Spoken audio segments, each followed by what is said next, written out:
Hello दोस्तों, नमस्कार। के हुसैन क्लासेज में आपका स्वागत है।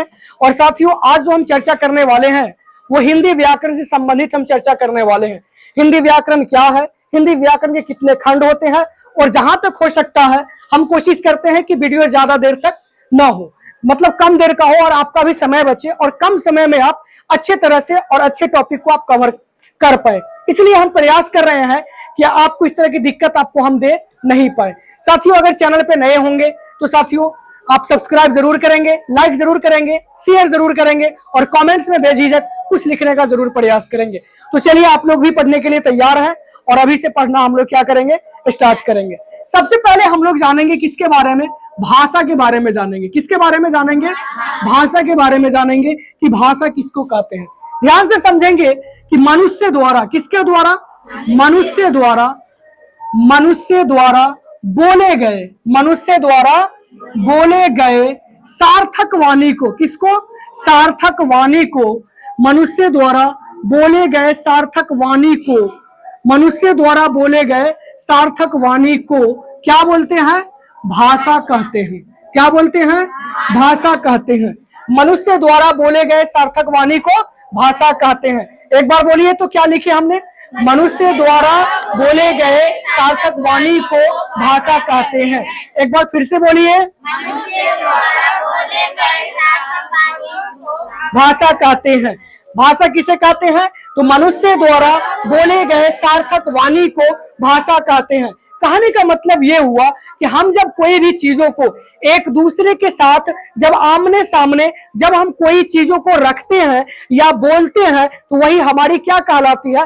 भाषा कहलाती है। या तो या हमारे घर में छोटे बच्चे क्यों ना हो या आप क्यों ना हो, जब वो छोटे बच्चा भी कुछ अगर बोलता है तो वो उसके परस्पर क्या हो जाएंगे? भाषा हो जाएंगे। मेरी बात को समझ रहे हो ना? तो भाषा किसको कहते हैं? तो ध्यान से समझेंगे कि मनुष्य द्वारा बोले गए सार्थक वाणी को भाषा कहते हैं। मनुष्य जो भी चीज बोलता है, सार्थक का मतलब होता है सही। सार्थक मतलब क्या होता है? सही। अगर वह सही शब्द बोलता है तो उसी को हम लोग क्या बोलते हैं? भाषा कहते हैं। तो मनुष्य द्वारा बोले गए सार्थक वाणी को हम लोग क्या बोलते हैं? भाषा कहते हैं। अब देखेंगे भाषा के खंड। क्या देखेंगे? भाषा के खंड। ध्यान से समझेंगे, भाषा के खंड। इसको प्रकार भी बोल सकते हैं। तो भाषा के कितने खंड होंगे? एक होता है मौखिक भाषा। एक क्या होता है? मौखिक भाषा। और दूसरा क्या होता है? लिखित भाषा। दूसरा क्या होता है? लिखित भाषा। पहला क्या हो गया? तो मौखिक भाषा। दूसरा क्या हो गया? लिखित भाषा। एग्जाम में आपसे पूछ दिया जाएगा कि भाषा के कितने खंड होते हैं, तो आपको याद रहना चाहिए भाषा के कितने खंड होते हैं? 2 होते हैं। भाषा के कितने खंड होते हैं? 2 होते हैं। पहला खंड क्या हो जाएगा? मौखिक भाषा। दूसरा खंड क्या हो जाएगा? लिखित भाषा। अब जरा सा हम लोग को समझना है लिखित भाषा और मौखिक भाषा किसको कहते हैं। देखो, जो भाषा लिख कर हम दूसरे के सामने में प्रकट करते हैं उसको हम लोग क्या बोलते हैं? लिखित भाषा बोलते हैं। पहले मौखिक भाषा समझेंगे कि मौखिक भाषा हम किसको कहते हैं। ध्यान से समझना, मुख्य द्वारा बोले गए भाषा को हम लोग क्या बोलते हैं? मौखिक भाषा बोलते हैं। मतलब अगर तुमसे पूछेगा कि मौखिक भाषा किसे कहते हैं, मौखिक भाषा किसे कहते हैं, तो क्या बोलोगे कि मुख्य द्वारा। मुख का मतलब मुंह, मुख का मतलब मुंह। तो मुख्य द्वारा क्या हुआ? मुख्य द्वारा बोले गए, मुख्य द्वारा बोले गए भाषा को, मुख्य द्वारा बोले गए भाषा को क्या बोलते हैं? मौखिक भाषा बोलते हैं। क्या बोलते हैं? मौखिक भाषा कहते हैं। क्या बोलते हैं? मौखिक भाषा कहते हैं। इसी में अगर हमारा दूसरा नंबर टॉपिक आ गया, क्या आ गया? तो लिखित भाषा। क्या आ गया? लिखित भाषा।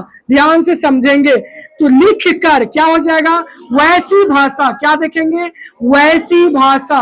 वैसी भाषा जिसे, वैसी भाषा जिसे लिख कर, जिसे लिख कर प्रकट करते हैं, लिख कर प्रकट करते हैं, उसे हम क्या कहते हैं? लिखित भाषा कहते हैं। उसे क्या बोलते हैं? लिखित भाषा बोलते हैं। उसे क्या बोलते हैं? लिखित भाषा कहते हैं। बात समझ में आया?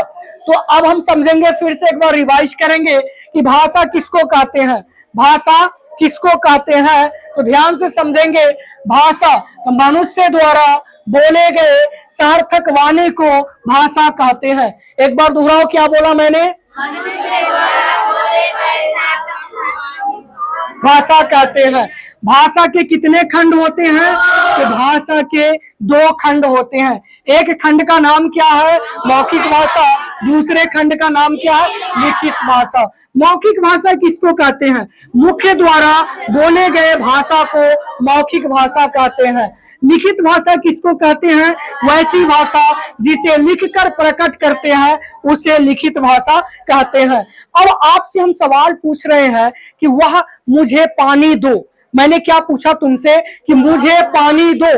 तो यह अगर हम मुंह से बोल रहे हैं तुमको कि मुझे पानी दो, तो यह मौखिक भाषा होगा या लिखित भाषा होगा? मौखिक भाषा होगा। लेकिन अगर हम एक पत्र पर लिखकर तुमको देंगे कि मुझे पानी चाहिए, मुझे पानी चाहिए, अगर हम लिख के दे रहे हैं तो ये कौन सी भाषा हो जाएगा? लिखित भाषा हो जाएगा। अब जरा सा ध्यान देंगे कि लिखित भाषा में हम लोगों को समझना है कि भाई लिखित भाषा में हमको क्या समझना है, वो ध्यान से समझेंगे कि जिसे हम लिखकर प्रकट करते हैं उसको हम लोग क्या बोलते हैं? लिखित भाषा बोलते हैं। और जो हम मुंह से बोलते हैं उसको हम लोग क्या बोलते हैं? मौखिक भाषा बोलते हैं। अब रेडियो सुनना, क्या बोला गया कि रेडियो सुनना कौन सी भाषा हो जाएगी? मौखिक भाषा। क्योंकि रेडियो पर जो कोई सुनाने वाला आया है वो बोल के सुना रहा है तो वह क्या हो जाएगा? मौखिक भाषा। लिखित भाषा में अगर मान लो कि एक पत्र तुमको किसी ने दिया तो ये क्या हो जाएगा? लिखित भाषा हो जाएगा। पिताजी ने बैंक में आवेदन दिए तो ये कौन सी भाषा हो जाएगी? लिखित भाषा हो जाएगी। बात समझ रहे हो ना मेरी? YouTube पर मैंने वीडियो देखा तो ये कौन सी भाषा हो जाएगी? मौखिक भाषा हो जाएगी। मतलब सीधा सा सिंपल सा है, जिसको हम लिखने के कार्य में लेते हैं उसको हम लोग क्या बोलेंगे? लिखित भाषा। और जिसको हम बोलेंगे उसको हम कौन सी भाषा बोलेंगे? मौखिक भाषा। तो यहाँ तक समझने में किसी को कोई दिक्कत नहीं सर। तो अब बताओ कि मैंने तुमको बोला कि एक चेक बुक आया है बैंक के द्वारा, और वह क्या हो जाएगा? लिखित भाषा हो जाएगा या मौखिक भाषा हो जाएगा? लिखित भाषा हो जाएगा। लेकिन मैं तुमको बोलूंगा कि चावल दाल और सब्जी मुझे खिलाओ, मैंने क्या बोला? चावल दाल और सब्जी मुझे खिलाओ, तो वो कौन सी भाषा हो जाएगी? मौखिक भाषा। लेकिन अगर हमने तुमको बोल दिया कागज पे लिख के कि मुझे चावल दाल सब्जी खिलाइए, तो आप क्या जवाब दीजिएगा? लिखित भाषा। तो समझ में आ गई बात? इसमें कोई दिक्कत? तो भाषा किसको कहते हैं? एक बार दोहराइए तो। भाषा के कितने खंड हैं? कौन कौन हो जाएंगे? मौखिक भाषा किसको कहते हैं? लिखित भाषा किसको कहते हैं? लिखित भाषा कहते हैं।